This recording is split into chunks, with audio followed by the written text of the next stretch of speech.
நாம் தமிழர் கட்சி அசிங்கமாக ஆபாசமாக திட்டியவர்கள் சார் திமுகவுடைய ஐடி விங்கு. எங்க சார் போயிட்டாங்க?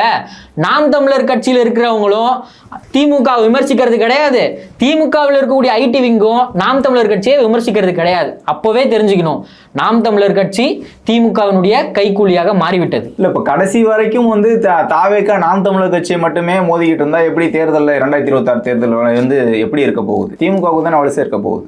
தமிழக வெற்றி கழகத்தினுடைய தோழர்களாகட்டும் சரி, தமிழக வெற்றி கழகத்தை சார்ந்த ஊடகவியலில் பேட்டி கொடுக்கக்கூடிய நபர்களாகட்டும் சரி, எங்களுடைய பொதுச் செயலாளரிலிருந்து எங்களுடைய உறுப்பினர் வரைக்கும் நாம் தமிழர் கட்சியை ஒரு பொருட்டாகவே எடுத்துக்கொள்ளவில்லை என்பதுதான் நிதர்சனம். எங்கள் தலைவர் சொன்ன மாதிரி தான், சரிங்களா? கெட்டு போனதை தொட்டு கூட பார்க்க மாட்டோம். அவங்க ஆல்ரெடி கெட்டு மட்டும் கிடையாது, அழுகி போய் மழுங்கி விட்டார்கள். அவர்களை தொட்டு பார்க்கும் எண்ணம் எங்களுக்கு கிடையவே கிடையாது. அதே சமயத்தில் கீழ்த்தரமான விமர்சனங்களுக்கு பதிலளிக்கக்கூடிய கட்டாயத்தில் இருக்கக்கூடிய நாங்கள் கண்டிப்பாக அதுக்கு நாங்கள் பதிலளிச்சே தீர்வோம்.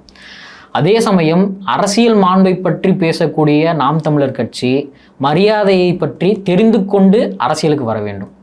2 வருஷ கட்சிக்கிட்ட பாடம் எடுத்துக்க வேண்டிய சூழலில் தான் நாம் தமிழர் கட்சி இருக்குது. அதே சமயம் நீங்கள் ஒரு விஷயத்தை நீங்கள் நல்லா பார்க்கணும். இதுநாள் வரையில் சீமானுக்கு வந்து தனிப்பட்ட நபராக ஒரு காவல்துறை அதிகாரியின் மீது வெறுப்பு இருந்தது. அது வழக்கு வரைக்கும் சென்று அது நீதிமன்றத்தில் விவாதிக்கப்பட்டு அது பெரும் சர்ச்சையாகவும் மாறியது. அந்த மாதிரியான சூழ்நிலையில் நாம் தமிழர் கட்சியினுடைய ஒருங்கிணைப்பாளர் சீமான் அவர்கள் காவல்துறையே அசிங்கமாக தான் பேசினார். ஆனால் இந்த கரூர் நிகழ்விற்கு அவர் என்ன சொல்கிறாரு?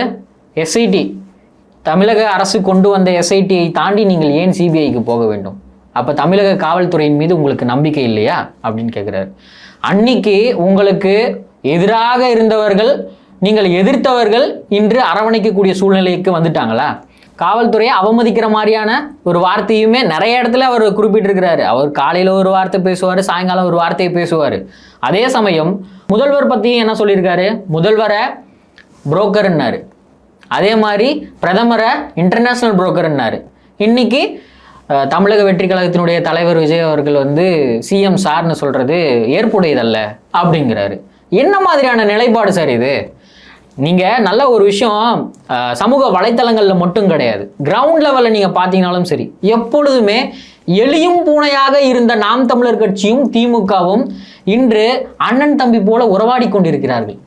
அவங்க போஸ்ட்டை இவங்க ரீபோஸ்ட் பண்ணுறதும், இவங்க போஸ்ட்டை அவங்க ரீபோஸ்ட் பண்ணுறதும், இவங்க 2 பேரும் சேர்ந்து தமிழக வெற்றி கழகத்தை அடிக்கிறதும்,